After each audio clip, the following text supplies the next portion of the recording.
నమస్కారం అమ్మా, నేను డాక్టర్ శివరంజని సంతోష్, పిల్లల వైద్య నిపుణురాలిని.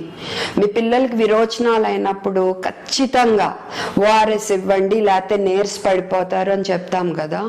మన దేశంలో 5 ఏళ్ల పిల్లల్లో 3వ వంతు మరణాలకు కారణం ఏంటో తెలుసా? విరోచనాలు, వాంతులు.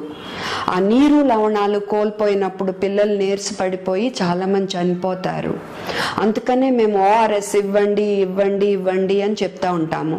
మేము అలా చెప్పినప్పుడు మీరేం చేస్తున్నారు? మెడికల్ షాప్స్కి వెళ్ళి ఇలాంటివి కొనిస్తున్నారు. ఇది ఓఆర్ఎస్ ఎల్, రిబలాన్స్ విత్ ఓఆర్ఎస్ అని సోను సూద్ అడ్వర్టైజ్మెంట్ ఇస్తున్నారు, అవి కూడా కొంటున్నారు మీరు. కానీ మీరు చూడండి, ఇక్కడ చదివి చూడండి ఏమని రాసుంటది. This is not an ORS, ఇది ఓఆర్ఎస్ కాదు. ఇంకా పక్కకు తిరిపి చూడండి, ఇక్కడ ఏం రాసుంది? Do not give during diarrhoea, విరోచనాలు అప్పుడు ఇవ్వద్దు.